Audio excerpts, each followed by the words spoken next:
Good morning everyone and welcome to the Cabinet meeting. I'm Councillor Amanda Hopgood, Leader of Durham County Council and Chair of this meeting.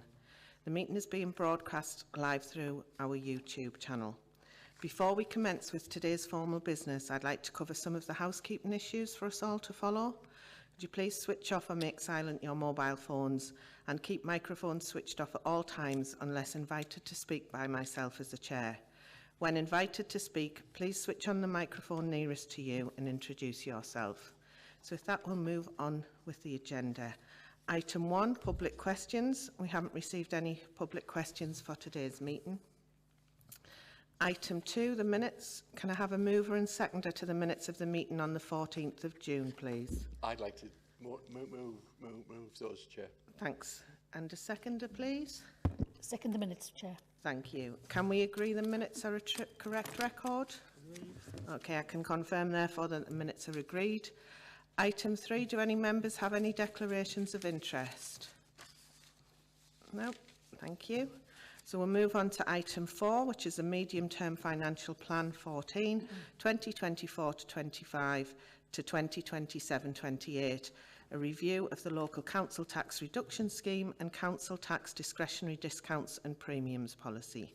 If I can ask Paul Darby, the Corporate Director of Resources, to present the report, please.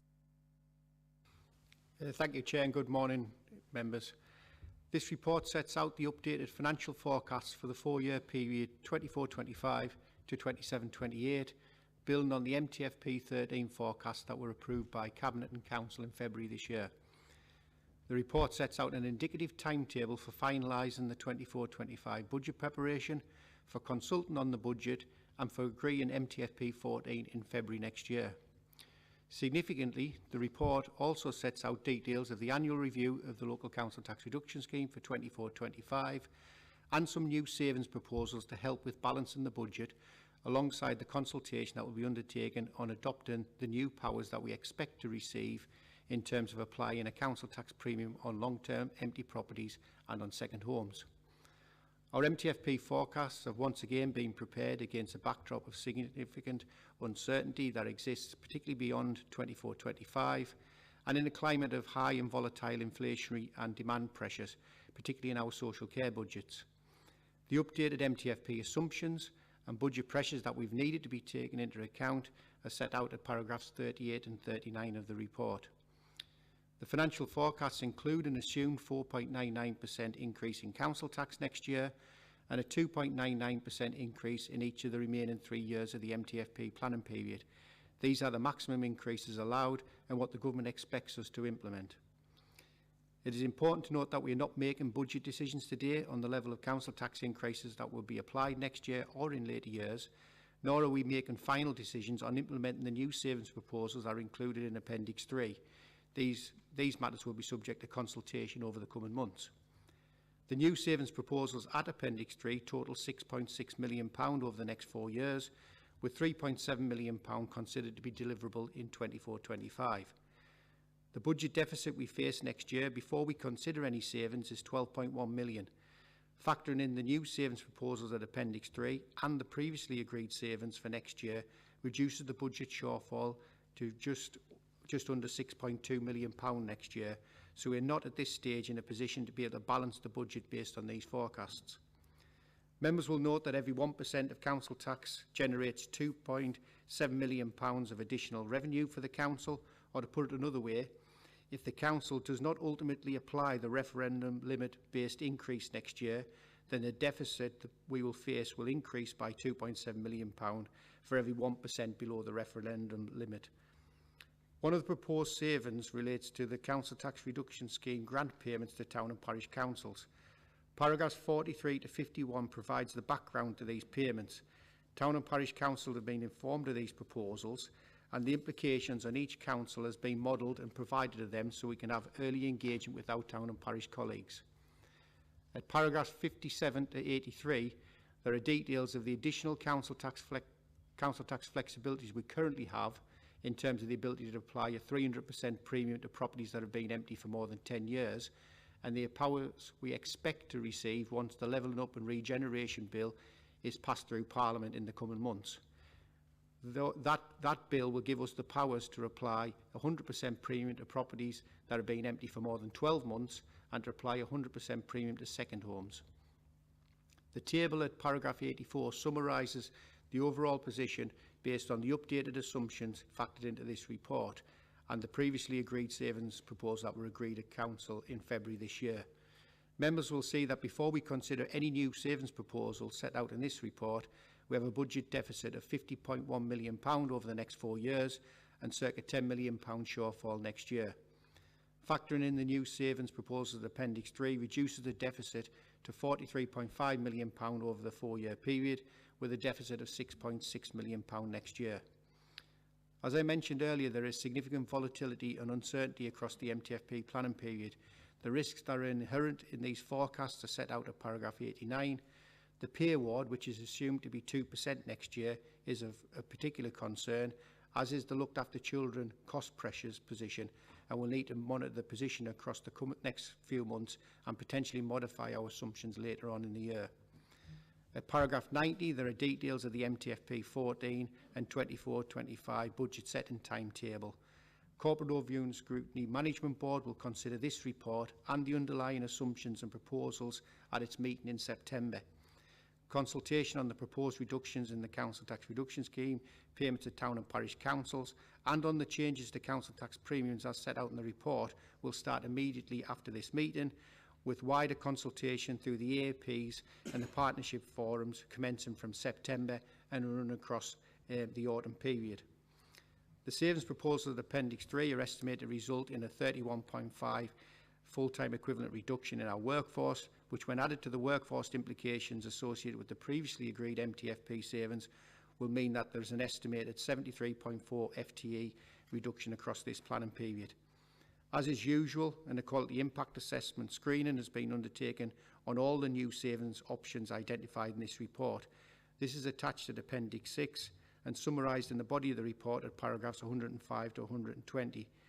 Finally, Chair, from paragraph 12 onwards, the report considers the annual review of the local council tax reduction scheme, including analysis of the changing caseload mix over time, and as has been the case for a number of years now, 80% of all working age claimants currently receive 100% council tax reduction scheme discount and therefore have no bill to pay.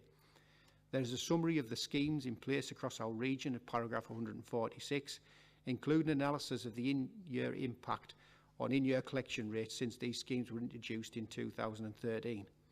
Our scheme is one of only a handful nationally and the only one in the North East to maintain support available to working age claimants in line with the entitlement that was in place under the National Council Tax Benefit System that was replaced in 2013. Should members wish to alter our scheme in any way, we are required to consult on those changes and undertake an equality impact assessment before taking that decision. The proposals in this report are to recommend to County Council meeting later in the autumn that we retain the current scheme next year. The report exemplifies the impact of capping the maximum level of support at below 100% and shows that if this was capped at 90%, then additional council tax revenues of around £3.5 million could be generated, and at a cap of 85%, an additional £5 million of council tax revenue could be generated. With that, Chair, the recommendations are set out at paragraph 26. Thank you. Thanks, Paul. Can I invite Councillor Richard Bell, Deputy Leader and Cabinet Portfolio Holder for Finance, to move the report, please? Thank you, Chair. I would like to thank the officers for this thorough report, which updates the financial forecasts presented at full council in February and outlines the significant financial challenges we will face as we will move forward and consider our options for balancing next year's budget and beyond. This is not a budget-setting report. The assumptions on council tax increases included in the report are for financial planning and forecasting purposes, though the implications of ultimately not making decisions in line with these assumptions are made clear in the report. The budget will be decided by full council in February. Every 1% on the council tax generates around £2.7 million of additional council tax revenues, or to put another way, if the council does not maximise its council tax raising powers, as the government expects us to do in its forecasts, then the financial challenge deficit we face increases by £2.7 million for every 1% we do not apply. By coincidence, every 1% on the pay bill costs about the same, so it can be seen that in an era of high inflation, this is a particular problem. The forecasts in this report are based on a range of assumptions, and the budget-setting timetable set out in the report notes that further update reports will be presented to Cabinet in October and December as part of the development of next year's budget plans.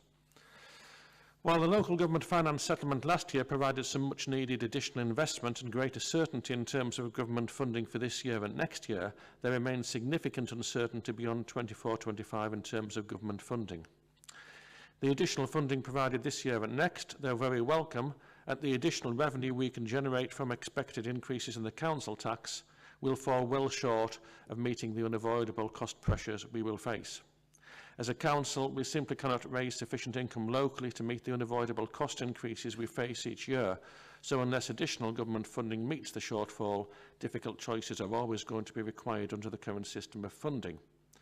We have and we will continue to call for the current system of funding, including council tax, to be reformed. The report identifies that the council is facing a forecast deficit of just over 12 million next year and around 51 million over the next 4 years, this being the position after an assumption that we increase council tax by the maximum permissible and after factoring the savings that were agreed as part of MTFP 13. Balancing our budget next year and across the next 4 years will be challenging based on these forecasts. It is vital, however, that we plan for the medium term. This report provides us with a platform to do that and includes details of potential savings plans that could be implemented to help close the gap. As with decisions on council tax, we are not making final decisions today, but setting out a range of things that we could implement to help close the £12 million shortfall in next year's budget. The new savings proposals, which total 6.6 million and once again seek to protect frontline service delivery as far as possible, are being published now to allow consultation to begin as soon as possible. Details are set out at Appendix 3 in the report.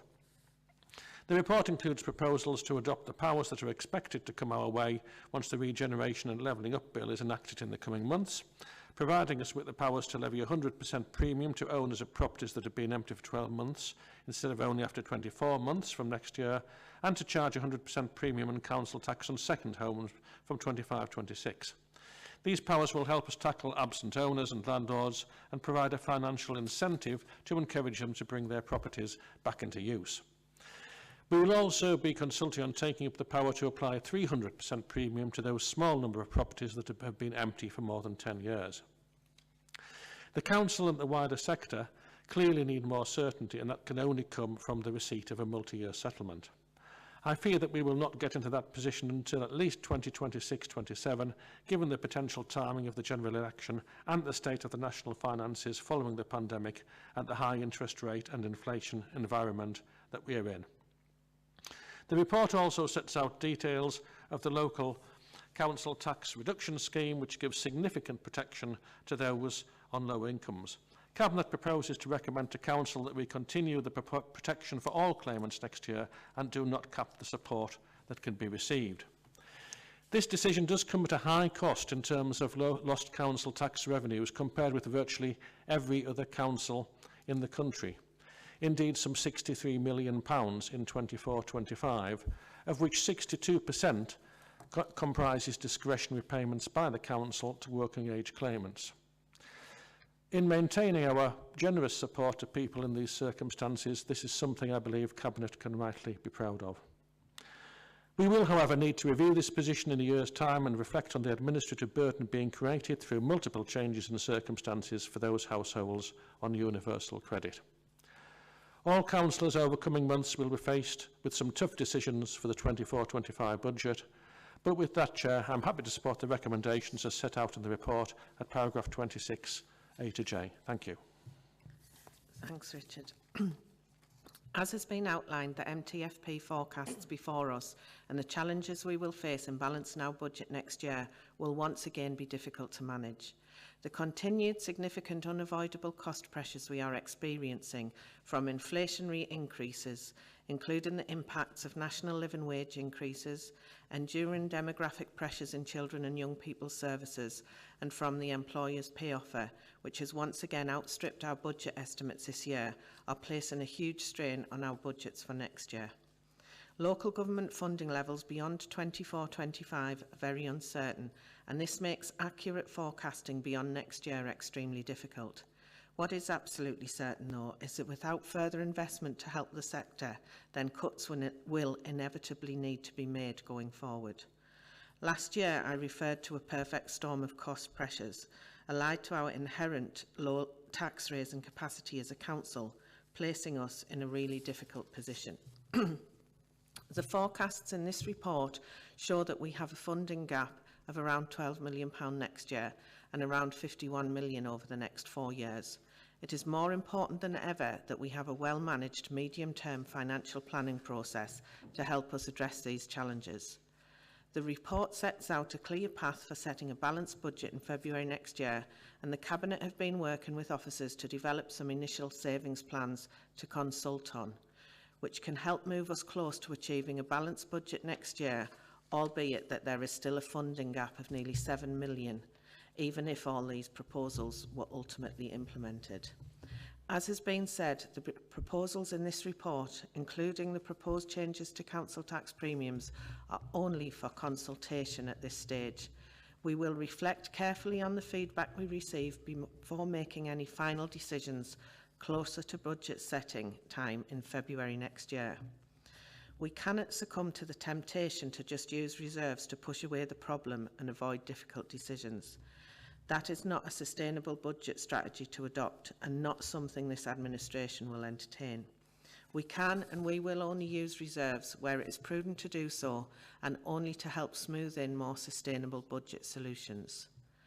Given the position, it is inevitable that savings will be required, and these could impact on service delivery in the future. The proposals in this report seek to maximise income-raising opportunities and prioritise efficiencies in non-frontline service delivery. I know Councillor Bell has and will continue to lobby Government directly for the additional financial support, and continue to call on the Government to undertake a fundamental review of the local government finance system, including the council tax, as the current system disadvantages places like Durham and is grossly unfair in our opinion. I am pleased that the report sets out a recommendation for Cabinet to recommend to County Council later this year that we retain the local council tax scheme without a cap on support. This is the right thing to do given the hardship faced by so many residents, particularly at this time due to the continued squeeze on household incomes. I'm happy to second the report. Is there anyone else wishing to speak to the report, please? Yep, Councillor Wilkes. Thank you, Chair, and I'll be brief. I'd just like to mention paragraph 149, which shows that as a council, we're one of only 2 councils in the region to have increased our council tax recovery rate over the last decade. Indeed, we are top of the list, showing not only the amazing work that our officers are doing, but also that our protection of those on the very lowest incomes is not only morally the right thing to do, but also makes economic sense too, saving our poorest residents as much as £350 and keeping our collection costs down too. I, like Councillor Bell, am proud of the fact that we are continuing to protect our most vulnerable residents. Thank you, Chair. Thanks, Mark. Is there anyone else wishing to speak to the report? Can we agree the report and its recommendations? Agreed. Okay, I can confirm that the recommendations are agreed. Item 5 is the review of customer access point service offer. Can I ask Paul Darby, Corporate Director of Resources, to present the report, please? Thank you, Chair. In MTFP 13, there was a proposal to review the opening hours in 4 of our least well-used customer access points, those being at Barnett Castle, Concert, Stanley and at Chesley Street, with a saving target of £137,000 split 50-50 between the current financial year and next financial year, which, as the report identifies, can be achieved through the deletion of 4 vacancies and the progression of 1 ERVR business case with no requirement for any compulsory redundancies. Between January and March this year, we conducted a public consultation exercise on the proposed reduced opening hours, including full engagement with local ward members. The consultation has helped inform the final proposals in terms of revised opening hours. The current opening hours of the 4 caps affected by these proposals is set out at paragraphs 30, and at paragraph 32 to 41 there is an analysis of the footfall and demand at these caps, with comparisons with pre-pandemic levels and against that experienced in other CAPs across the county. The consultation that was undertaken and the feedback that was received is set out at paragraphs 42 to 58, and the proposed revised opening hours are set out at paragraph 59. Unsurprisingly, there was relatively low levels of engagement in the consultation that was undertaken. An equality impact assessment has been prepared and is attached to Appendix 2, and overall, over 65s and potentially disabled people are assessed as being potentially more impacted by these changes, as they are more likely to access face-to-face provision than others. However, the CAPs will remain open on the days most used, and the revised opening hours will be communicated to all users well in advance so they are informed of the changes in the operating hours and the days the CAPs will be open in those areas well in advance of the proposed implementation date of the 1st of October.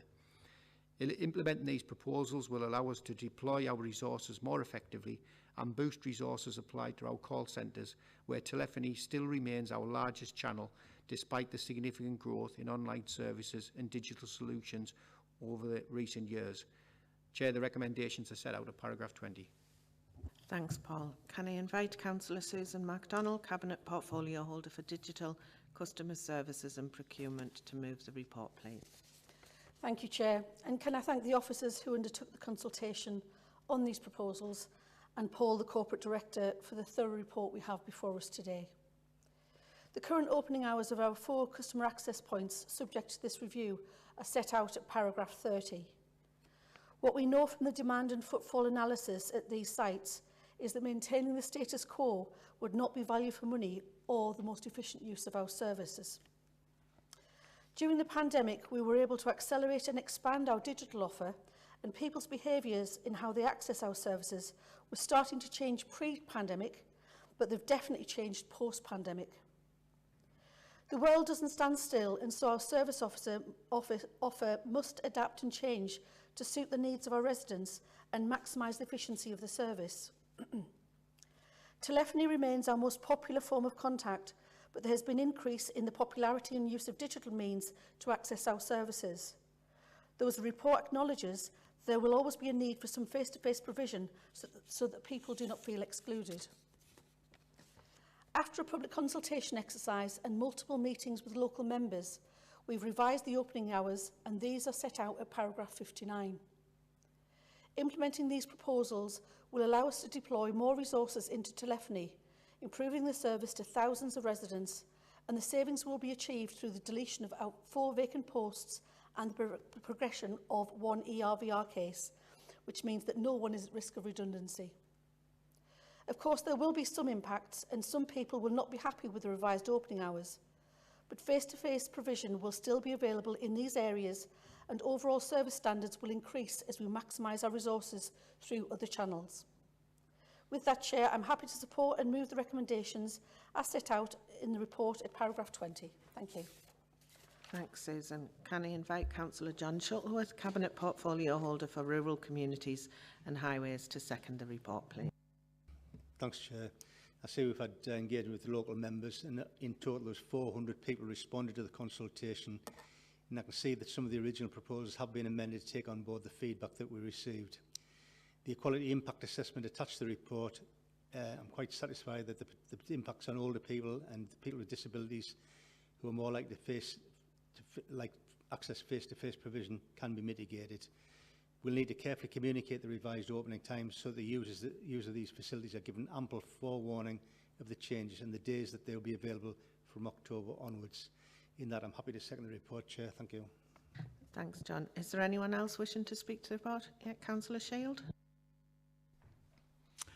Councillor Alan Shield, Cabinet Member for Equality and Inclusion. Thank you for allowing me to speak, Chair. I welcome and acknowledge the initial and ongoing discussions with local members regarding the operational aspects of customer access points. This differs from a previous reorganisation with the closure of the former Derwenside Council offices and the creation and the formation of the Unity Authority as a consequence of LGR, when local members were presented with a fait accompli regarding the introduction and location of the customer access points. The business and social world continues to change with greater reliance on digital aspects, but the need for face-to-face contact is still an important element of engagement for some of our residents, particularly the elderly and those vulnerable disadvantaged people within our society. Therefore, the continued provision of face-to-face contact within our customer access points at strategic and efficient opening times should be welcomed and appreciated.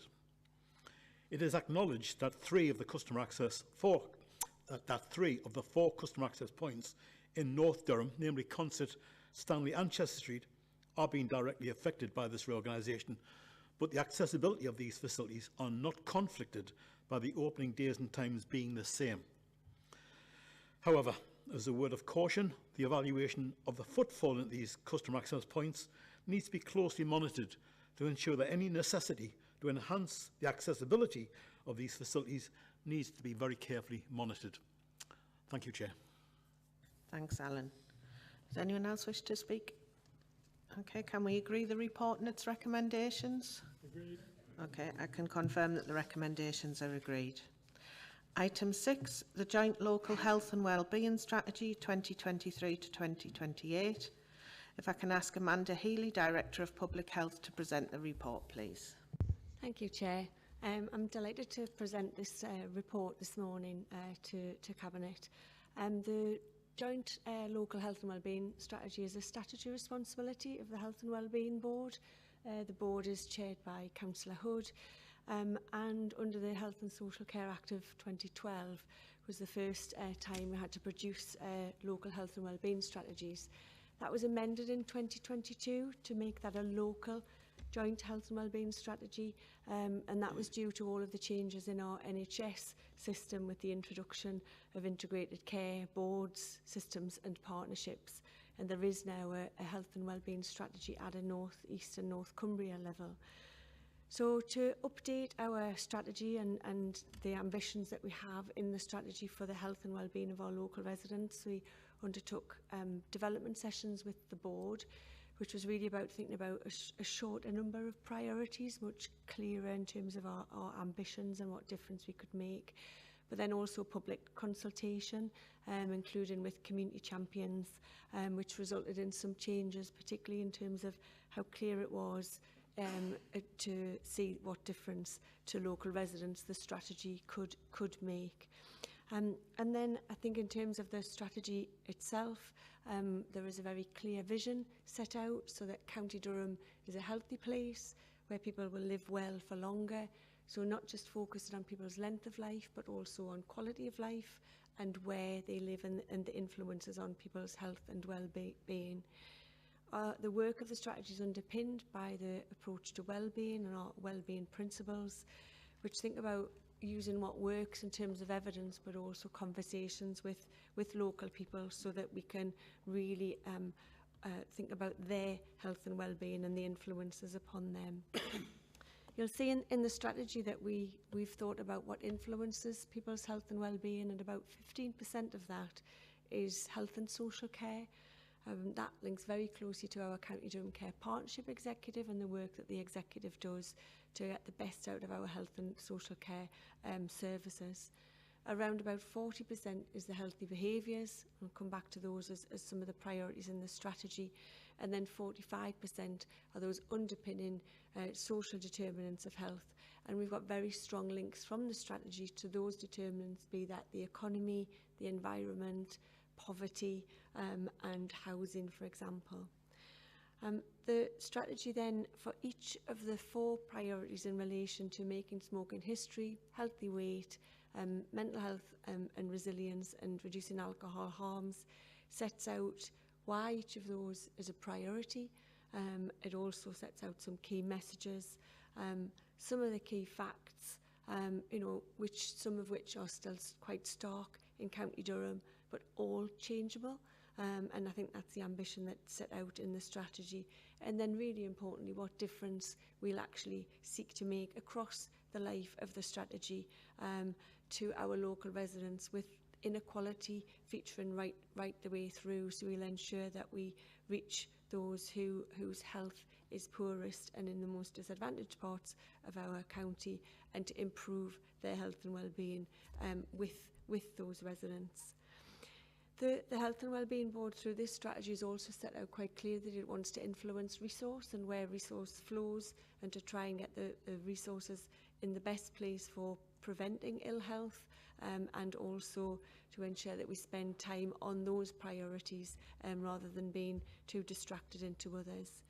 And then finally, the role of the board also does have responsibilities for other statutory areas, such as health protection assurance, the Better Care Fund, some of our work around special education needs and disabilities, and the pharmaceutical needs assessment, and they're also reflected in the strategy.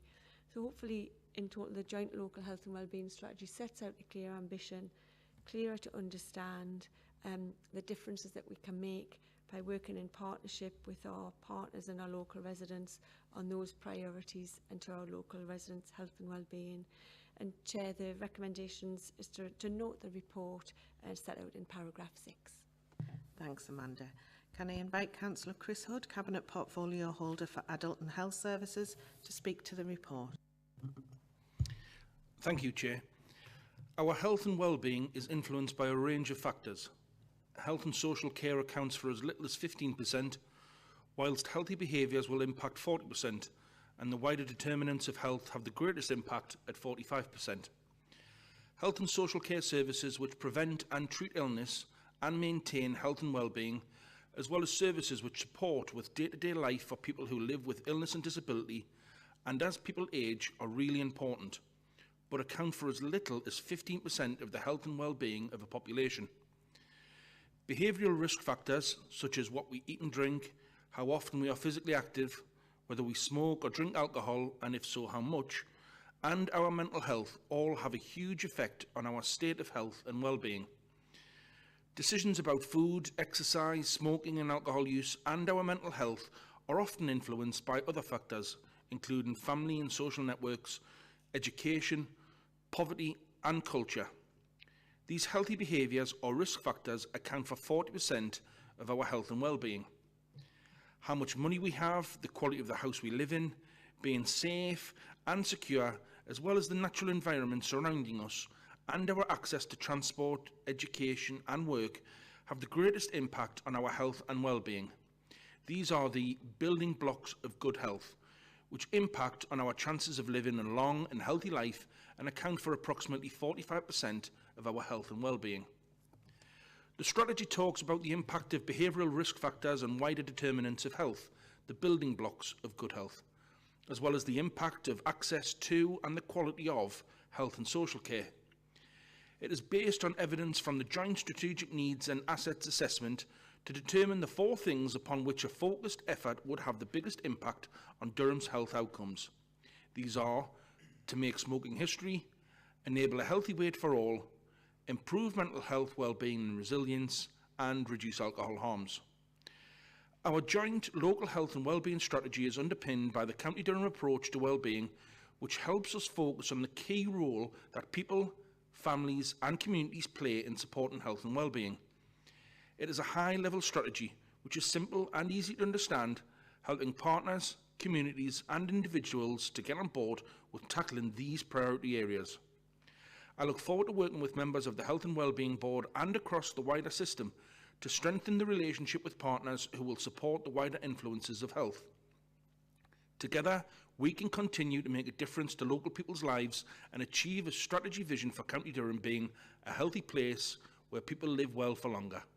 I note the joint local health and wellbeing strategy. Thank you, Chair. Thanks, Chris. As the report is for note and it doesn't require a seconder, but is there anyone else wishing to speak, please? Yeah, Councillor Henderson. Thank you, Chair. I'm pleased that the Health and Wellbeing Board has chosen fewer things to focus on for the joint local health and wellbeing strategy. It is reassuring that mental health remains a priority, as this is something that children and young people often flag as an issue for themselves and their families. It is good that the strategy alludes to the vaping, as while we want to encourage the adults to stop smoking, we do need to ensure that this is not something that our children and young people take up. As portfolio holder for children and young people services, I feel confident that the strategy will support the children, the families' health and well-being needs. I also note the joint local health and well-being strategy. Thank you, Chair. Thanks, Ted. Is there anyone else wishing to speak on the report? Okay, can I ask Cabinet to note the report? Thank you. Item 7 is Community Engagement Review. Can I ask Alan Patrickson, Corporate Director of Neighbourhoods and Climate Change, to present the report, please? Thank you, Chair. This report brings forward to Cabinet the results of the work done in reviewing the Council's community engagement function, currently provided by Area Action Partnerships. The outcomes of resulting county-wide consultation and the recommendations for a refreshed and revised model going forward. The Council delivers a range of community engagement functions across its many service areas, and the main vehicle used to engage and deliver local outcomes is through Area Action Partnerships, or AAPs. AAPs have been a mainstay of the local delivery mechanism since 2009 and have helped many organisations delivering community projects, as well as supporting new and established groups with advice and support alongside an effective consultation function. While the track record of AAPs is impressive, it's right and timely to ensure that the functioning of the service is relevant and appropriate to the changing circumstances, and this was covered in the Cabinet report in March 2022. Following agreement of a way forward at that Cabinet meeting, the Council appointed consultants ERS to undertake an independent review of the Council's community engagement functions. It was important that the ERS provided a clear and independent view, and their work drew on data collected from interactions with hundreds of stakeholders through interviews, focus groups, surveys and observations. It covered management and governance, challenges and opportunities, performance and delivering positive impacts. This commission commenced in June 2022 and reported in January 2023. The recommendations from the ERS report were subject to county-wide consultation between March and April of 2023. The Council consulted with key partners, residents, AAP board and forum members and many other interested parties, including an open survey that delivered almost 200 responses. Overview and Scrutiny Management Board, MPs and town and parish councillors. The analysis of the consultation survey responses and data is presented in the report from paragraph 38, with more detail in appendices 2 and 3. All comments and suggestions from the consultation process were fed into the subsequent final design process overseen by the project's steering group. What came out of this process, therefore, is a robust set of principles around which a new community engagement model and transition timetable has been devised, and that has the broad backing of and that draws on the real experience of as many of the councils and community stakeholders as possible. Those principles are to maintain a hyperlocal network of engagement mechanisms, an enhanced capacity for community development support, greater use of a wider range of engagement methods, a strategic plan to shape the allocation of funds, excuse me, a costed plan based on a 4-year cycle, a simplified funding and application process, simplified council and neighbourhood budget processes, including a project catalogue and a dedicated contact within the funding team, implementation of a new grant application funding system, and a review of staff locations and opportunities identified for staff to work flexibly within their communities. So building on these principles, a new model has been developed for community engagement in the county based on community networks. Local networks will replace AAPs and will aim to attract the involvement of a broader range of local stakeholders and residents through a refreshed and revitalised approach to local planning and empowerment, along with a simplified but also a more strategic approach to local delivery. Local network panels will govern and manage the affairs of the local network clearly and with transparent accountability, not only to the County Council but also to local partners and to the wider community. The geography for local networks will initially remain the same as the current 14 AAP geographies. However, it's important to note here that as the new model will launch in April of 2025, there is potential to realign this geography to the new electoral wards coming out of the Local Commission electoral boundary review. Clearly, at this point, it's too early to make such a decision here in 2023, so this will be considered at a later date. Local network panels will consist of a maximum of 21 panel members, serving a 4-year term, comprising of 7 elected members, 7 partner representatives, and 7 community representatives.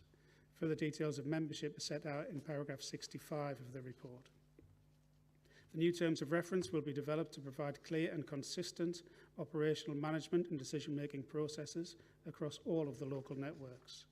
These will clearly define the purpose, structure and functions of the local network, promoting consistent common practices and providing clear guidelines for the effective and efficient operation of any subgroups. Local network plans will be informed by community views, facilitated by local network meetings and events, consultation and engagement with stakeholders, and with greater use of empirical data through a unique local profile.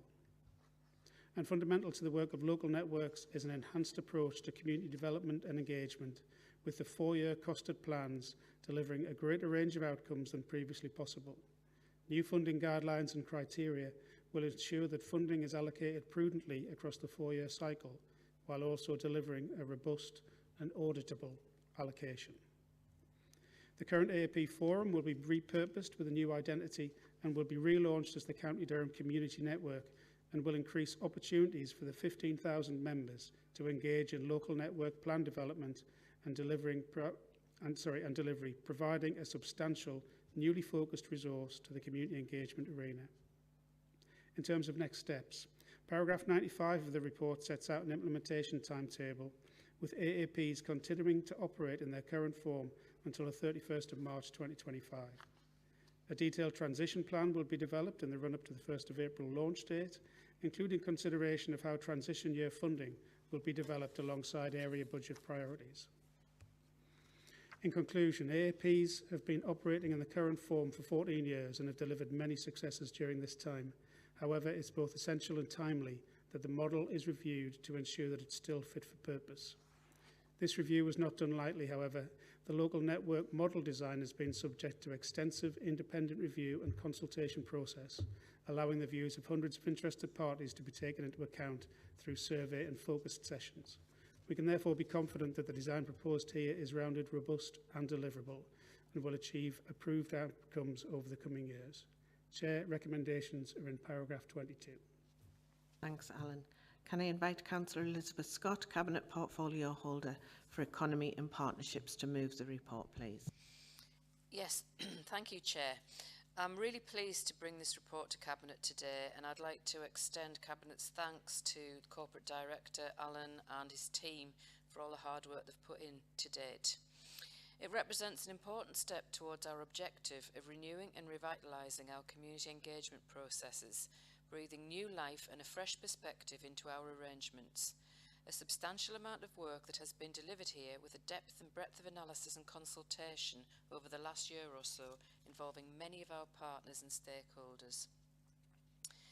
Area action partnerships have delivered many benefits over their lifetime, but they have also in the main remained unchanged and unchecked since their inception in 2009. There hasn't been a significant review or any major developments for some time. It was therefore only right that Cabinet took the decision in March 2022 to commence a review to inform how we work with our communities going forward. Today's report is the culmination of outcomes from 2 robust engagement and consultation activities with all those involved in our AAPs, an independent, extensive and inclusive county-wide review, and an extensive and inclusive county-wide consultation exercise. The results from both confirmed that levels of satisfaction and support for the principles of AAPs remain high, but the diversity and effectiveness of community outreach and engagement has reduced over time, in part due to the burdens associated with grant funding processes. Both activities confirmed that there's a clear appetite for change and provide positive ideas to help shape a new approach going forward. I'd personally like to thank all those partners and stakeholders who took part in the engagement and consultation activities for their dedication and valuable contributions, and to the AAP staff who went throughout this period have continued to maintain the high level of service delivery we are all accustomed to. We've listened to what our partners, residents, staff and elected members have told us, and this report makes recommendations based on this feedback and creative thinking. It recommends to implement new local networks which ensure that our community engagement mechanisms are fit for the future and they continue to meet the corporate needs of the Council and our key partners. Just some examples. To increase engagement, we will introduce revised governance in terms of reference documentation to promote inclusivity and political neutrality, and will aim to attract involvement of a greater number and broader range of residents and local stakeholders. And I'd particularly like to mention young people there. I think we need to hear their voice. To improve the delivery of council priorities, local networks will work closely with the County Durham Partnership and make better use of empirical data to introduce 4-year local network plans. To bring greater social value into our community investment, we'll refocus resources and meetings and improve processes and procedures to provide increased opportunity to deliver enhanced and targeted community development activities. And finally, to improve support for our elected members in their community champion role, we will improve processes and procedures around their neighbourhood budgets and enhance the offer of staff support available. While this is just a few of the improvements recommended in the report, this fresh approach to community engagement will ensure we have a model which is inclusive, responsive, innovative, collaborative and effective going forward. I'm under no illusion of the challenges posed with many interests and considerations to balance, but today's report will provide members with the confidence that the recommendations have been developed following robust processes and careful consideration. Finally, I do not underestimate the task of implementing these recommendations and the potential risk to service delivery, and that's why the report recommends phased implementation to deliver a successful launch for the new local networks. Thanks, Elizabeth. Can I invite Councillor Alan Shield, Cabinet Portfolio for Equality and Inclusion, to second the report, please? Thank you, Chair. This report provides extensive details on the substantial amount of work that has been undertaken and delivered to provide the depth and breadth of analysis and consultation over the last year on the Council's main community engagement function through our 14 area action partnerships. This piece of work was well overdue, given that the current AA process and system has been in place for over 14 years now. No matter how well perceived it is to be operating, a review of its operational effectiveness should be welcomed by all stakeholders and participants.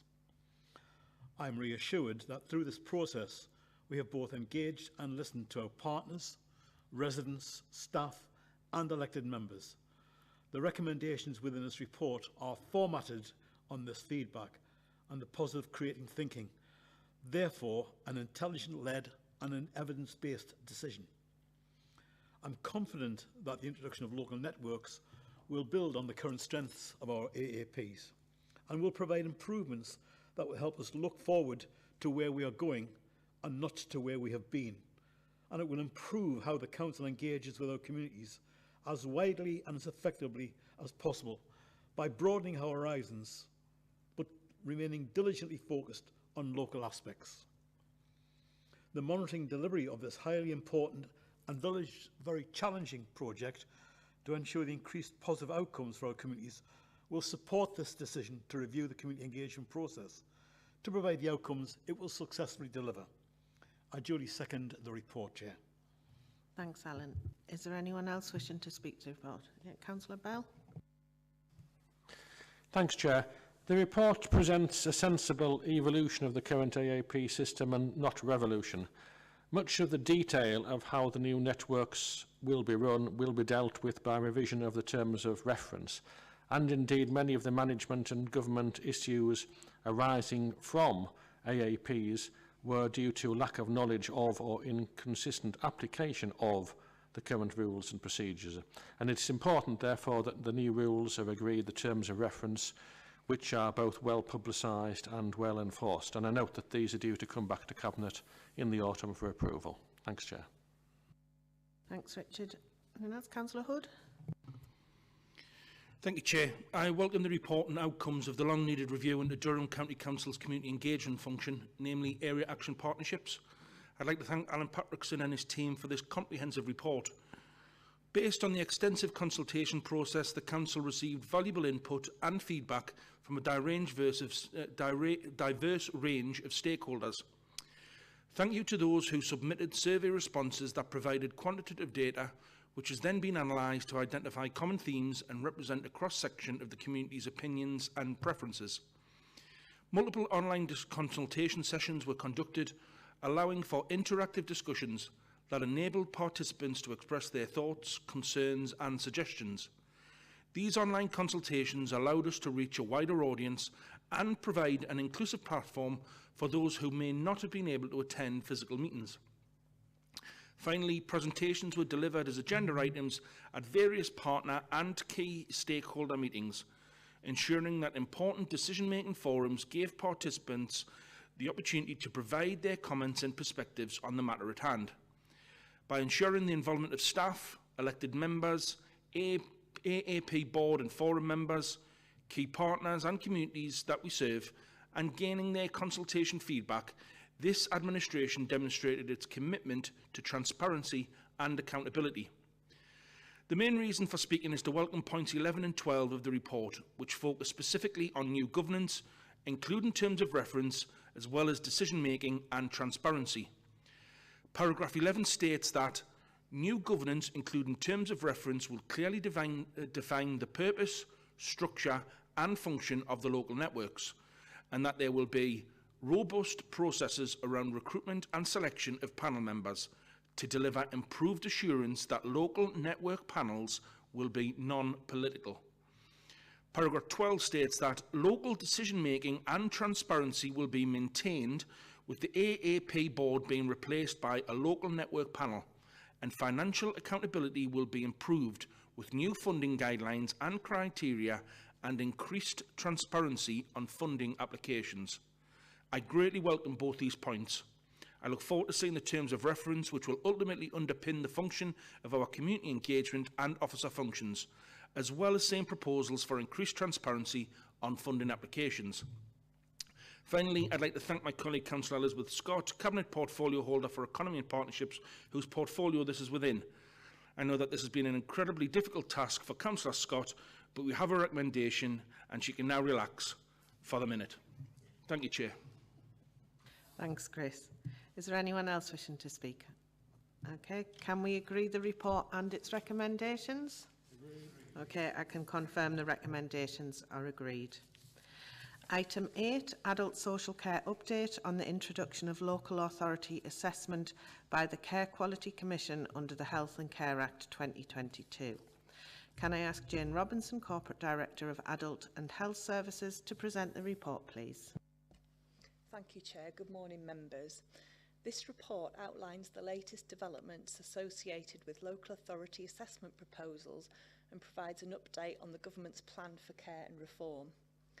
On the 1st of April this year, the Care Quality Commission's regulatory powers came into effect.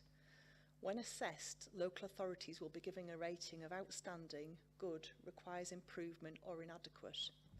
The report outlines the latest timeline on the new assessment proposed by the Care Quality Commission at paragraph 14. As part of this, from April, the Commission started to carry out testing activity across all local authorities in the country, focusing on quality statements related to care provision, integration and assessing needs.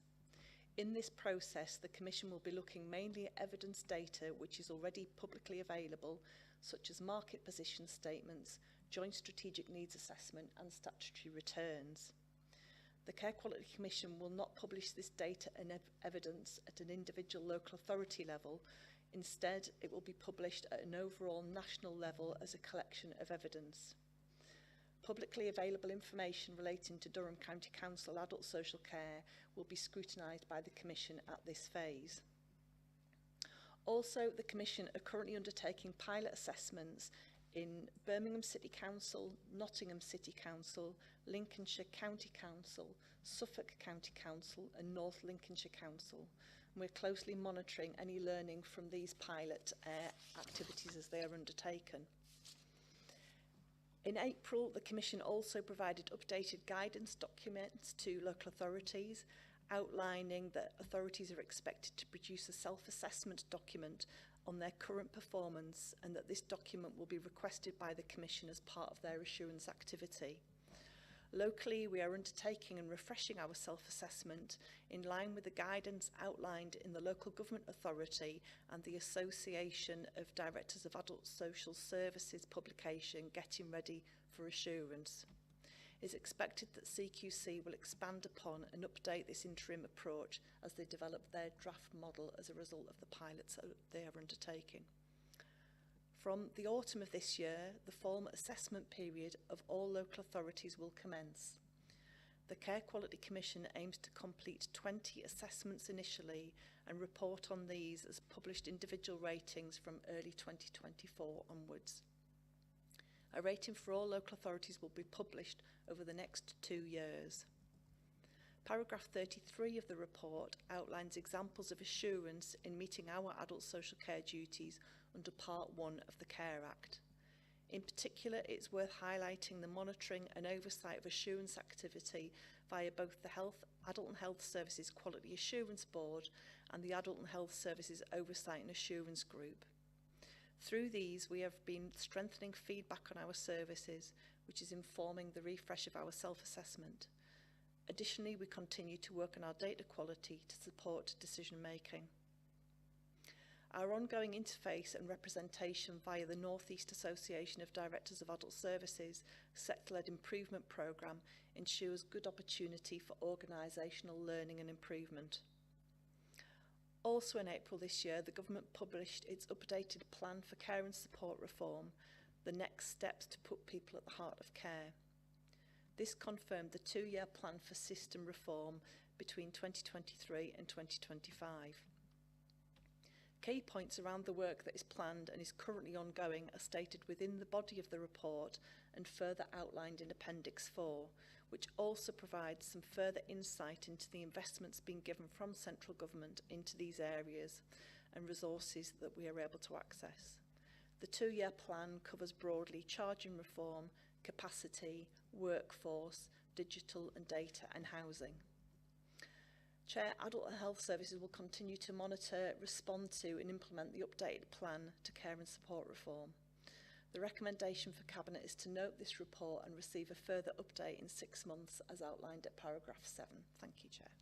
Thanks, Jane. Can I invite Councillor Chris Hood, Cabinet Portfolio Holder for Adult and Health Services, to speak to the report, please? Thank you, Chair. It is clear from the report that much has happened since the last update to Cabinet relating to the implementation of the CQC Local Authority Assessment Framework, and that from the 1st of April 2023, the CQC's regulatory powers came into effect. Development work continues to progress from the recent annual conversation as referred to in the last Cabinet report. I am particularly pleased to note the improved processes for governance and oversight that provides members and executive management team assurance of how we are meeting the responsibilities to discharge the adult social care duties under Part 1 of the Care Act. The ongoing monitoring of the feedback and outcomes of assurance activity, which is being carried out within the local authority, will continue to be analysed and used to inform service plans and drive further improvement and innovation. As outlined in this report, significant work has been undertaken in preparation for this assessment process. This includes working in conjunction with the other local authorities across the North East ADAS footprint, developing thought processes, sharing learning and providing mutual support. In relation to next steps to put people at the heart of care, published in April 2023, it is pleasing that the local authority is undertaking a body of work to respond to these key themes, and much work is already in development locally, with close monitoring on these changes.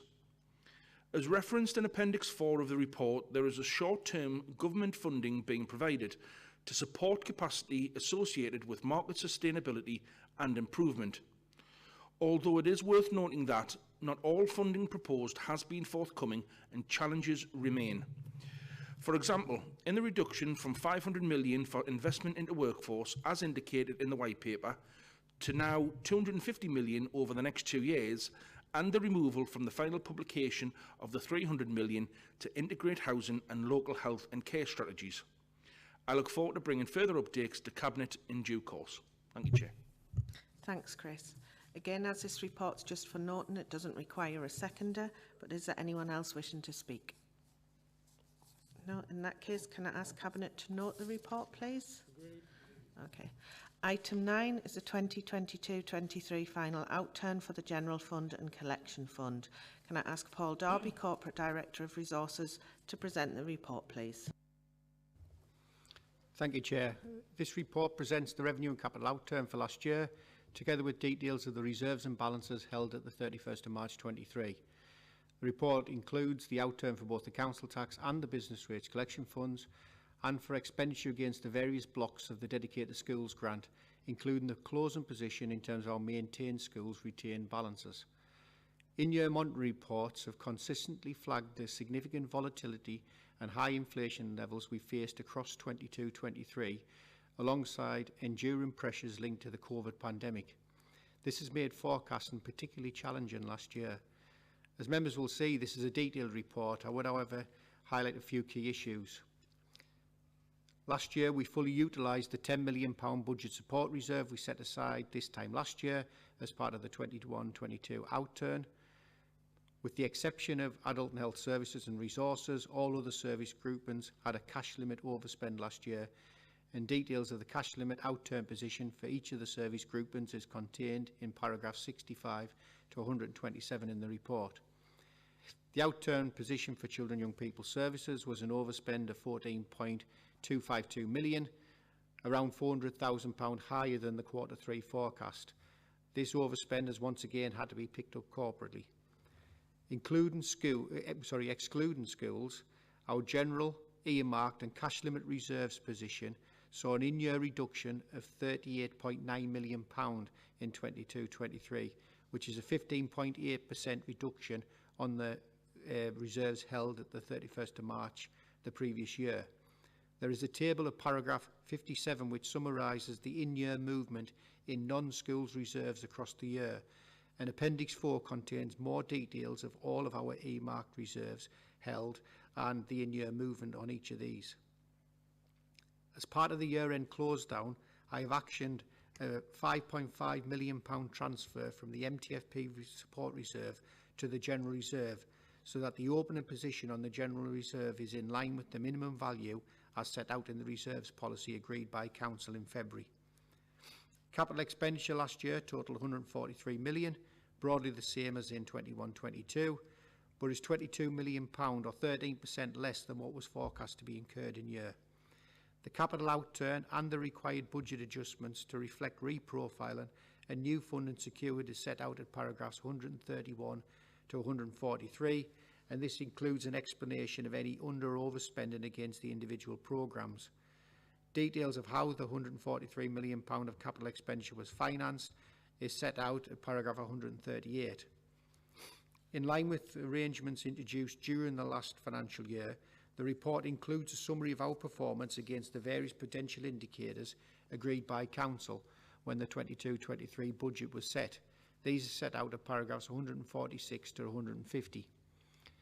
The dedicated schools and maintained schools budget outturn position is set out at paragraphs 77 to 108, where in summary we have 161 maintained schools, and at the 31st of March they had utilised a net £433,000 of their retained dedicated schools balances in year, which is significantly less than what they budgeted to use and what they forecast they were drawing in year. The net retained balances for our maintained schools total £28.2 million at the 31st of March 23.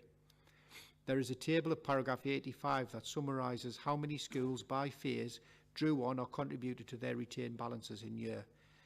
There was a £200,000 underspend against the high needs DSG block last year, and details of this are set out at paragraph 91.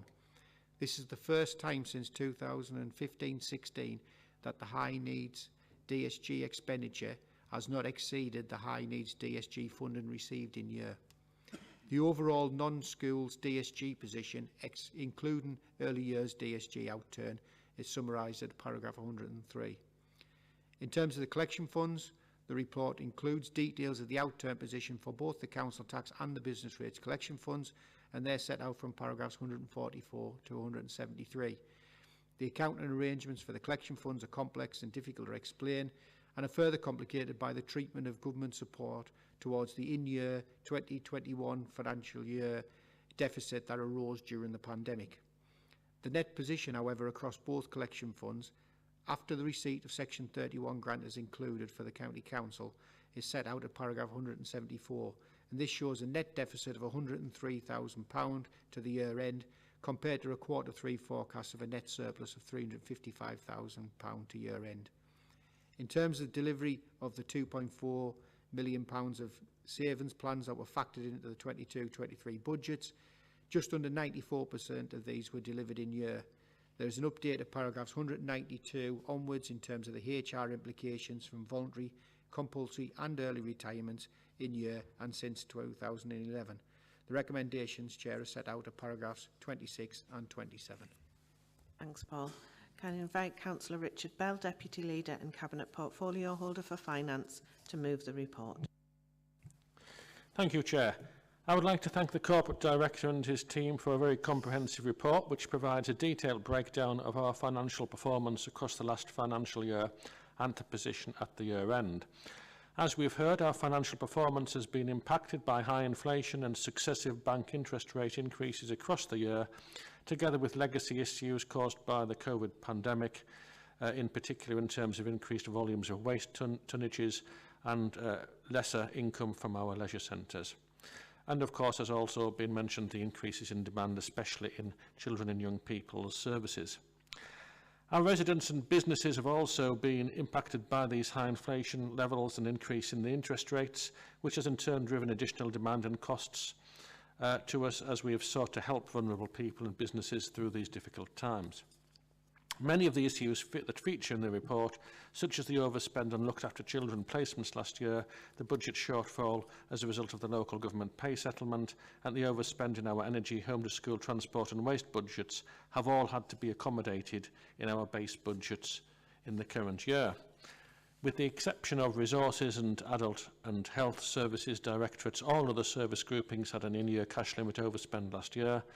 The CYPS outturn was a cash limit overspend of £14.25 million to year end, which has required a transfer from corporate reserves to offset this. This time last year we set aside a £10 million earmarked reserve to help meet the inflationary pressures we expected to face in 22-23 in relation to our pay, waste, transport and energy budget. Paragraph 16 notes that that sum was fully utilised, and overall the Council's budget overspent by £5.4 million, or around 1% of the net expenditure budget of £511 million. Looking at staff pay in paragraph 8, the increase awarded nationally equated to a 6.6% increase in our pay bill, compared with the 3.25% that was in the budget provision, with those staff on the lowest grades receiving 10.55% increases, almost a full protection against inflation. If we ignore schools, the overall levels of reserves held by the Council has reduced by nearly £39 million when we compare with the position at 31st of March 2022. This is a near 16% reduction in year. To ensure we have a general reserve in line with the policy agreed by Council in February, officers have transferred £5.5 million from the medium-term financial plan reserve at year-end to ensure we have gone into the current financial year holding the minimum level we should have for an organisation of the size and complexity we have with the risks we manage. The general reserve balance at 31st of March 23 is therefore just over £26 million. The reserves held at 31st March 23 are once again inflated by the receipt of grant funding in Q4 that has been carried over to meet commitments in the current year. Details of the grant funding and sums held on behalf of third parties, which totals nearly £38 million as at 31st of March, are included in Appendix 4. The net outturn position across the Council Tax Collection Fund and the Business Rates Collection Fund shows a very slight deterioration compared with the Q3 forecast we considered in March, with a net deficit across both funds after we account for government grant of £103,000 compared with a previously forecast net surplus of £355,000. At paragraph 20, we see that in terms of a capital programme, it's pleasing to note that £143 million of capital expenditure was delivered last year, broadly in line with the level of capital spending achieved in 21-22, and significantly higher than what the Council has been able to deliver in the years previous to that. Whilst this was 22 million less than what was anticipated, there are good reasons for this underspending, and as the report outlines, the budget and funding is to be reprogrammed, and I fully support the carryover and augmentation of the current year's budgets in this regard.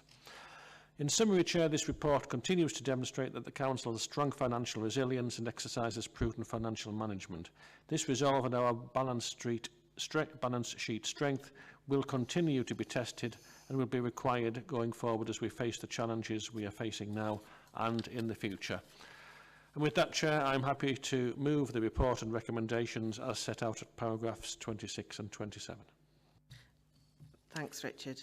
Can I also add my thanks to those of Councillor Bell, to Paul and his team for this detailed report, and to all budget managers across the Council for their continued effective management of their budgets in what were difficult circumstances across the year. As I have said many times, managing the budget is difficult at the best of times due to the scale and complexity of the Council, but it was particularly challenging in 22-23 as the Council has faced significant demand and volatility in its cost base. Pay and price inflation, particularly energy, waste and transport-related costs, placed unprecedented pressure on our budgets last year, and with the exception of adult and health services and resources, all other service groupings overspent against their cash limit last year. There was around £10 million of inflationary and COVID legacy pressures that were treated as outside the cash limit and met corporately last year. In addition, the £14 million overspend in children and young people services had to be met corporately from the General Reserve. The inflationary and demand pressures that are identified in this report were largely factored into the 2023-24 budget we agreed at Council in February, and where would these not being picked up in the MTFP 14 updated financial forecasts we have considered separately on this agenda. We will need to continue to keep a close eye on our looked after children costs across the coming months in particular. Of course, many of the inflationary pressures we face are also faced by our schools, both maintained and academies. The outturn position for our maintained schools was, however, a significant improvement on the £7.3 million of their retained reserves they had anticipated drawing on when the budgets were set, with only £423,000 required to be drawn down in year. I was also pleased to see a small underspend against the high needs DSG last year, the first time since 2015-16 we have not overspent against the grant since the new statutory requirements were brought in. With that, I am happy to second the recommendations set out in the report at paragraphs 26 and 27, including the amendments to the capital programme to reflect slippage in the reprofiled capital programme, and in doing so pass on my thanks to everyone concerned in the delivery of what has been a significant capital expenditure in the year in difficult and complex circumstances. Is there anyone else wishing to speak to the report, please? Yeah, Councillor Scott. Yeah, just a quick point, Chair, about that capital expenditure that you mentioned. I just wanted to highlight to members that we've actually this year spent more. We spent £143 million, which is more than any in-year spend prior to 2021, and it just demonstrates how we are a council of action and making things happen despite the constraints that we see in the world around us. We're doing it, so I'm delighted with that. Thank you. Thanks, Elizabeth. Is there anyone else wishing to speak to the report? Can we agree the report and its recommendations? Agreed. Okay, I can confirm the recommendations are agreed. Item 10 is the discharge of transport functions by Durham County Council 2022-23. Can I ask Amy Harhoff, Corporate Director of Regeneration, Economy and Growth, to present the report, please? Thank you, Chair, and good morning, everybody. When the North East Combined Authority approved its constitution in April 2014, it delegated to Durham County Council transport functions which are contained within parts 4 and 5 of the Transport Act 1985 and Part 2 of the Transport Act 2000, and these primarily relate to securing socially necessary bus services, concessionary travel and ticketing on passenger transport services. And this report is just to update members on the discharge of those functions over the last year. During 2018, responsibility for transport functions became vested in a statutory joint committee comprising of representatives of the new North of Tyne Combined Authority and North East Combined Authority, and it was agreed in a deed of cooperation entered into by the 7 constituent councils that the transport functions delegated to the two counties would remain the same pending any decision by the new joint committee, and no changes to those delegations have been proposed. As part of this, the Council is required to report to the North East Joint Transport Committee annually on the discharge of those functions that are delegated to the Council. And within the report, Appendix 2 presented to the North East Joint Transport Committee on the 19th of September 2023 and contains all of the information in respect of the financial year 2022 and March 2023. And whilst this report is to note the work carried out in 22-2023 presents the opportunity to highlight that progress of the last year under what is acknowledged to continue to be an unprecedented set of circumstances for the industry. And the pandemic clearly continues to have a major impact on viability of public transport services in the sector, and the report details the financial support that's been provided to sustain those services for our communities. In summary, Durham County Council has discharged the transport functions delegated to it by NECA for 2022-23 through an integrated passenger transport group, and this is in line with the government's best practice and guidance. A broad range of services have been delivered across a range of passenger transport services and functions, and within the COVID-19 pandemic, having continued a very substantial impact on activity in this year and continues to have that major impact. I'd like to put on record our thanks to the teams involved in these difficult circumstances and to thank them for their continued support to ensure that our communities are served by public transport. Chair, this report is for note and the recommendation is set out in paragraph 7 of this report. Thanks, Amy. Can I invite Councillor Elizabeth Scott, Cabinet Portfolio Holder for Economy and Partnerships, to speak to the report? Thank you, Chair. As portfolio holder responsible for transport, I am acutely aware of the problems that continue to beset bus services as a consequence of the coronavirus pandemic. The huge reductions in patronage due to lockdowns and changes in travel demands place great strain on the sector and mean some bus services that were commercially viable now require financial support. I know that bus services are a lifeline to many residents in County Durham, helping them to get to and from places of work, schools and colleges, and enabling them to access other essential services. That is why we devised a proposal to support bus companies to keep running essential connections by using the forecast savings from the concessionary scheme during 23-24 to support bus services across the county and subsequently review that position annually. Durham played a key role in ensuring that the inclusion of many work streams in the aspirational bus service improvement plan for the region. I'm delighted that the region's received over £163 million indicative funding. The funding amount is significant, being the largest indicative funding amount for any improvement plan in the country. Whilst it does not deliver the costs for full delivery of all the North East proposals, it will enable key delivery of work streams such as better value fares and improvements to bus services within County Durham, which will provide significant benefits to residents and visitors to our county. While this report is a note of the work carried out in 22-23, it provides a good overview of the broad and wide range of work being delivered to fulfil and discharge the transport functions delegated by NECA. Thanks, Elizabeth. Again, it's a report for Norton, but is anyone else wishes to speak to the report? Okay, can I ask Cabinet to note the report, please? Agreed. Thank you. Item 11 is Council House Delivery Programme Update. If I can ask Amy Harhoff, Corporate Director of Regeneration, Economy and Growth, to present the report, please. Thank you, Chair. The purpose of this report is to update Cabinet on the work to develop a viable Council House delivery programme. The report seeks Cabinet approval for an updated business case, including new financial model, the delivery programme and approach, the proposed governance approach and the procurement strategy. The report recommends the development of 3 sites to commence in the programme. These are set out in more detail in paragraph 73 of this report and include sites in Greenwood Avenue, Burnhope, Portland Avenue in Seaham and Merrington View in Spennymoor.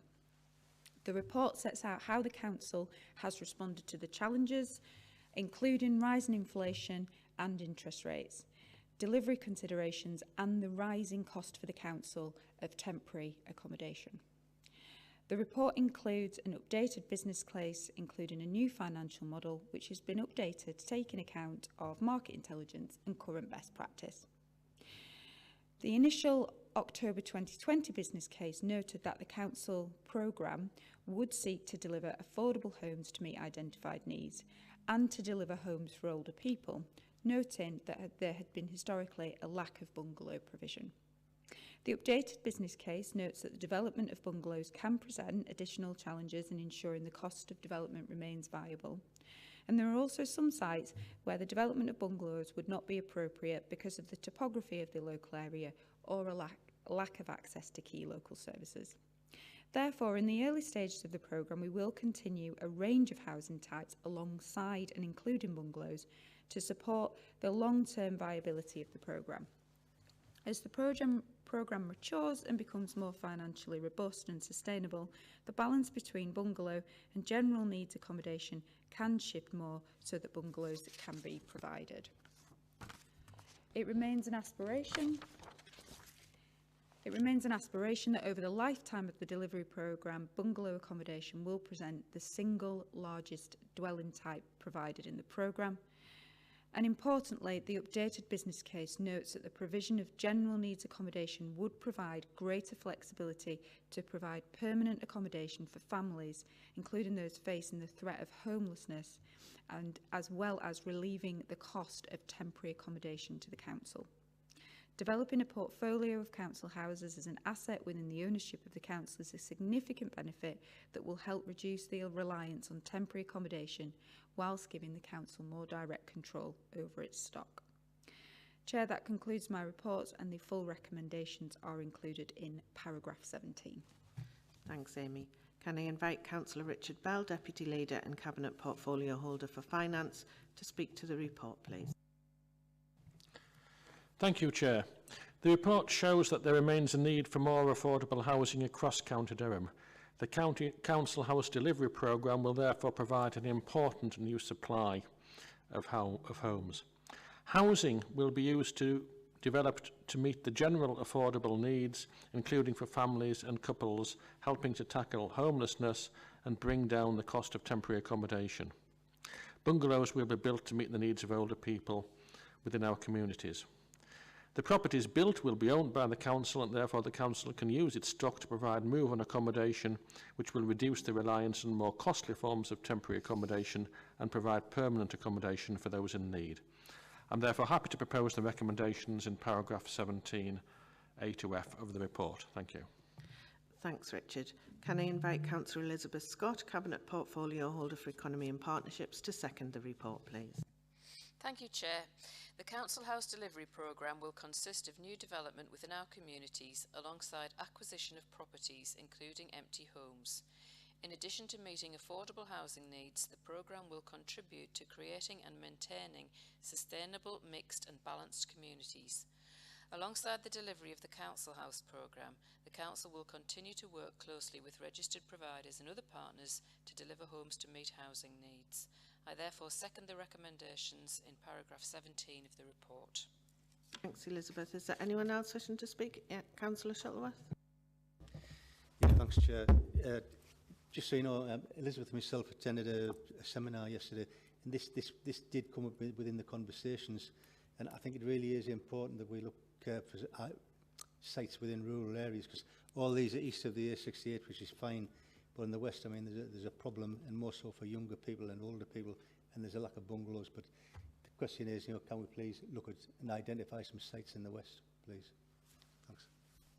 Thanks, John. Councillor Wilkes. Thanks, Chair. The last time this council built any council houses under Labour was way back in 2012, when I was the councillor for a division which included Bear Park and helped secure new council homes at Taylor Avenue on Colliery Road back then. I remember meeting one of the residents and seeing how happy that resident and their family were moving into their new home. For a decade after that, Labour didn't build a single council home. They just talked about it for years, as with pretty much everything else. Well, apart from their unwanted, expensive palatial HQ on the Sands, which we've sold for a significant profit to help fund the priorities of residents, not those of the Labour Party.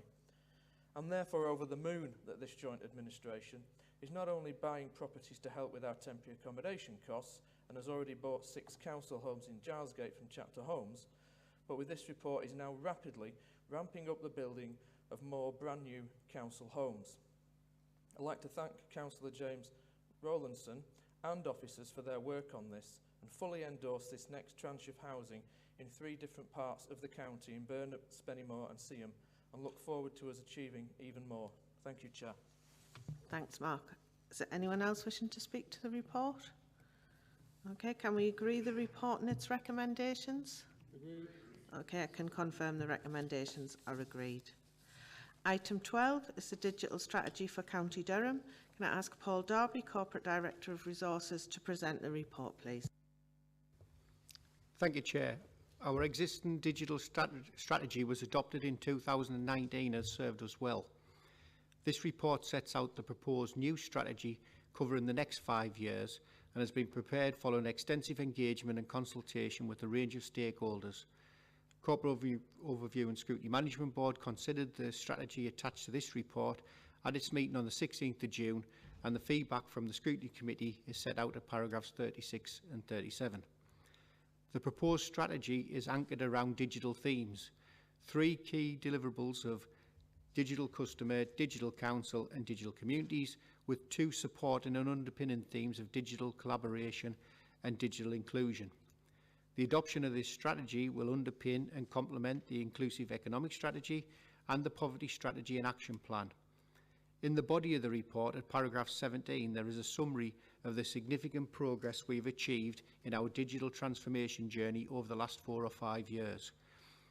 Each of the proposed digital themes in the revised strategy are underpinned by some broad headline commitments, and as detailed in paragraphs 21 to 31, these will form the basis of the next stage, which is already underway, which is to finalise the detailed delivery action plan that will underpin the overall strategy and make it happen.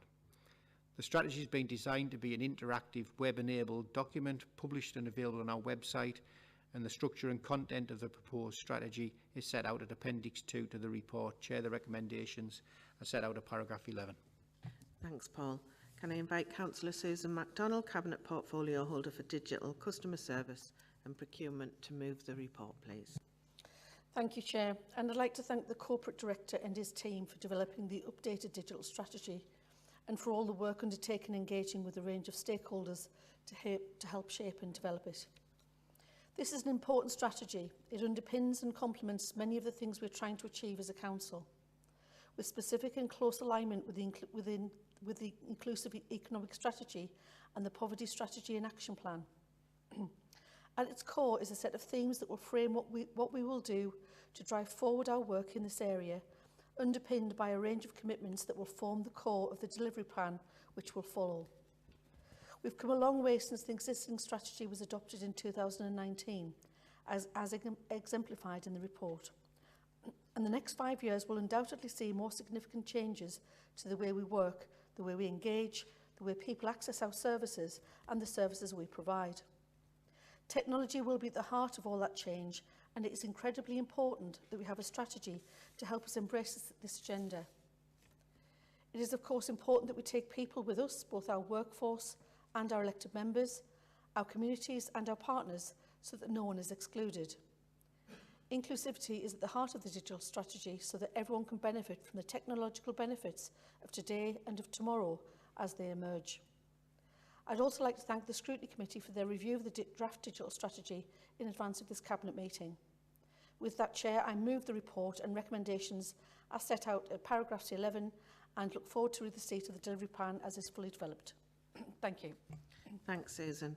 Can I invite Councillor Alan Shield, Cabinet Portfolio Holder for Equality and Inclusion, to second the report? Thank you, Chair. Can I also place on record my thanks to all the officers for this report? As it's been stated, this is an important strategy. And as Portfolio Holder for the Equality and Inclusion, I'm particularly pleased that the strategy has a focus on digital inclusion and building digital communities so that everyone can benefit from this. This is a cornerstone of the Poverty Strategy and Action Plan. This strategy is about providing more choice to people, not less. It's about leveraging the opportunities we have and those to come. But it's also important that access to services is not wholly dependent on digital access and that of other alternatives through telephone, and potentially more important, the provision of face-to-face services continues to be available to those who prefer or need them, and that digital assistance will be available to those that require it.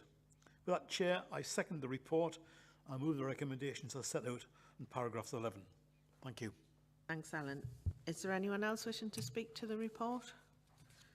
Okay, in that case, can we agree the report and its recommendations?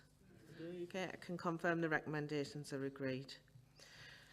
Item 13 is the Maintained Schools Budget Plans and Permission to Set Deficit Budgets 2023-24.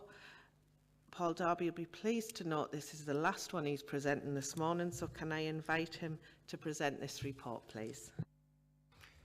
Thank you, Chair. Probably not as pleased as the Cabinet are, to be honest, to stop hearing my voice. But, so this report sets out for members' information details of the initial budget plans for our maintained schools for the current financial year. It includes details of those schools who requested and have been given permission to set a licensed budget for 23-24. A licensed budget is a licensed deficit budget is a position where the school's expenditure in year exceeds its income and any reserves it has available to it. Paragraphs 14 to 25 provide members with an overview of the school budget setting processes and the role of the Council in this regard. As noted earlier, when we considered the outturn report for last year, there are 161 maintained schools holding cumulative net retained balances of £28.2 million at the 31st of March 23. The table of paragraph 29 shows the breakdown of these retained balances by phase and exemplifies the movement in year. The initial budget plans prepared by our maintained schools and considered by the respective governing bodies would result in the utilisation of £7 million of these retained balances in year, which, if it transpires is required, will see maintained schools balances reduced to £21.2 million at the 31st of March 24. The table of paragraph 36 shows the overall position in terms of the initial budget plans for the 161 maintained schools covered by this report, and at paragraph 39 there is a table which shows the forecast use of and contribution to balances across the year by phase. At the 31st of March 23, there were 11 schools with deficit balances carried over to the current year, totalling £3.4 million. For comparison purposes, at the 31st of March 22, there were 7 schools with a cumulative deficit balance of just under £3.7 million. 5 of the schools with a cumulative deficit at the 31st of March 23 have set a budget in the current year which is achieving an in-year surplus to eradicate the deficit in year. 1 school with a small cumulative surplus balance at the 31st of March 23 has had to set a budget in 23-24 that will result in a deficit position being carried over at the end of this financial year.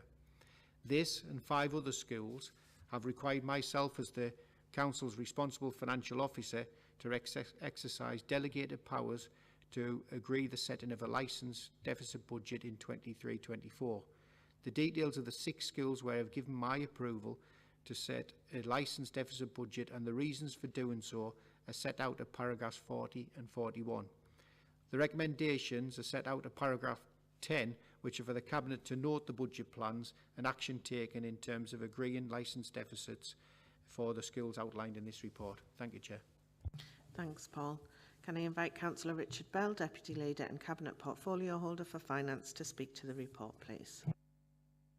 Thank you, Chair, and it's the last time you'll hear from me today as well. I'd like to move that we note the report as tabled, and in doing so I would ask Cabinet to acknowledge the action taken by the Corporate Director and his team in supporting our maintained schools to set their initial budgets for 2023-24. The report details the 6 schools where the Corporate Director, in his role as Chief Finance Officer, Section 151 Officer, has exercised his delegated powers to agree a licensed deficit budget, and I am content that the reasons for doing so are clear and well documented in the report, particularly at paragraph 41. Our maintained schools are budgeting to utilise £7 million of their retained balances in year, which, if ultimately required, will see maintained balances reduced to £21.2 million at the end of this financial year. Though, as we heard at item 9, a similar forecast last year did not turn out to be the case, and we must very much hope that this remains the case this year. It is important that we support but also challenge our schools to properly manage their budgets and ensure that school leadership teams, including their governing bodies, are living within their means and ensuring that they balance the books, which can mean difficult decisions having to be made. With that, Chair, I propose that Cabinet note the report. Thanks, Richard. Again, it's a report for noting, so it doesn't require a seconder, but is there anyone else wishing to speak to the report? Okay, can I ask Cabinet to note the report? Okay. Item 14 is Council Employment Services Future Delivery. Can I ask Jim Murray, Head of Education and Skills, to present the report, please? Thank you, Chair, and morning members. The Council Employment Services Future Delivery Report highlights the scale of the financial implications as European-funded projects come to an end this December. The Council currently support over 7,000 County Durham residents each year across a range of very successful programmes aimed at reducing youth employment and adult unemployment. They enable the Council to take a strategic lead in the employability sector, both regionally and nationally, through the expertise and experience of the managers and teams. Members will have read the detail in the funding changes in the background section from paragraphs 13 to 25.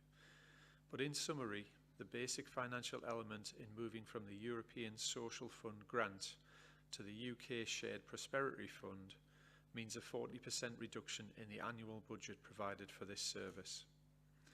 The detail around UK Shared Prosperity Fund is provided in paragraph 18 and describes the work we do with our highly valued delivery partners and our intention to retain these relationships and high standards of work wherever possible.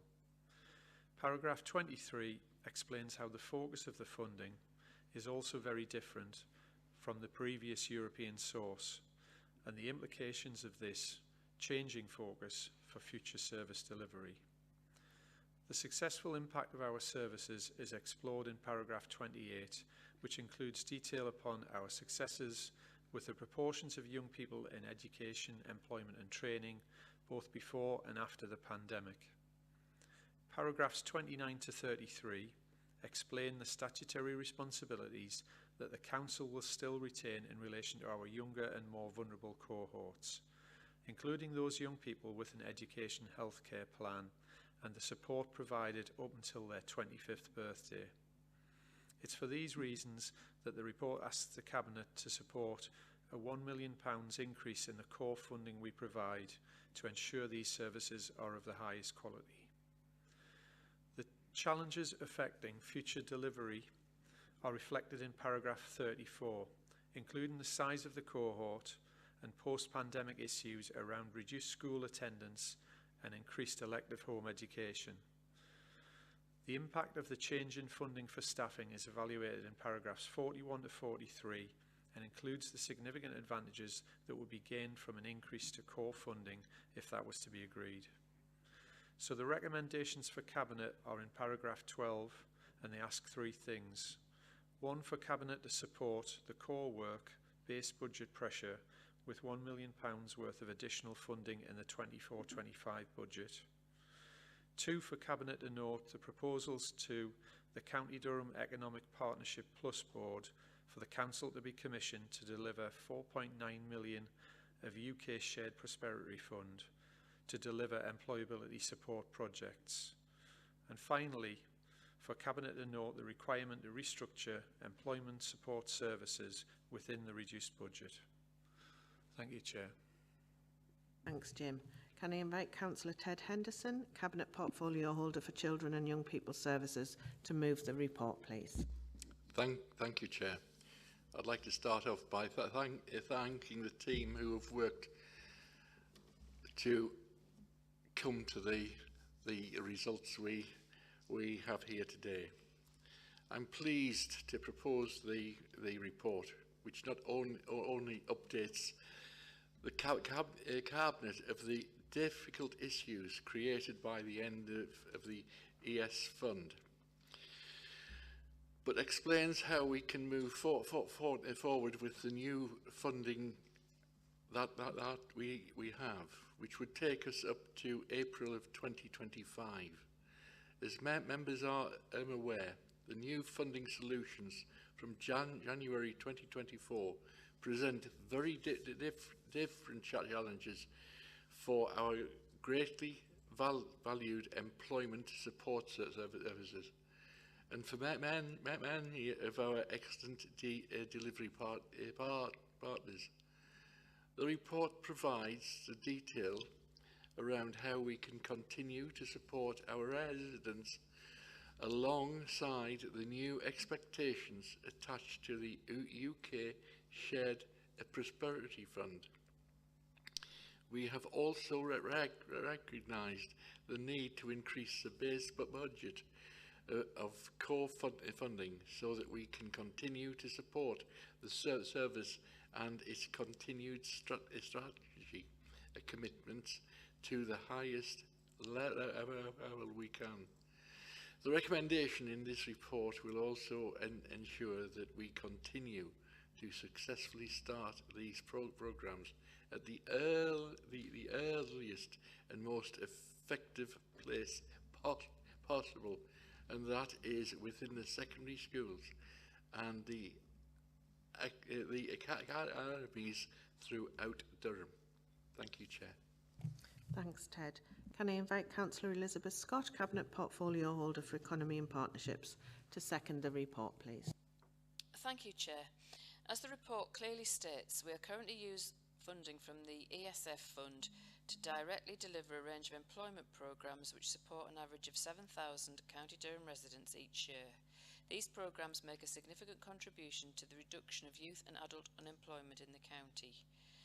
Due to the move from ESF to the UK Shared Prosperity Fund, there will be a reduction in the funding we receive to deliver these employment programmes, and we are currently assessing how we can continue to maximise the support we provide in a sustainable way, and one that leaves us best placed to secure UK Shared Prosperity Fund allocations in the future. We appreciate the value and impact of this very important work and the difference it makes to the lives of people in County Durham. For these reasons, we're recommending to invest £1 million of additional core funding into our employment programmes to protect the delivery of these services and ensure they can continue to meet the needs of residents. I therefore second the recommendations set out in the report. Thanks, Elizabeth. Is there anyone else wishing to speak to the report? No? In that case, can we agree the report and its recommendations? Agreed. Okay, I can confirm that the recommendations are agreed. Item 15, any other business. I haven't been notified of any other business for today's meeting, so I'd like to thank everyone for taking part and to those members of the public and media who've watched the meeting online. That concludes the business for this morning.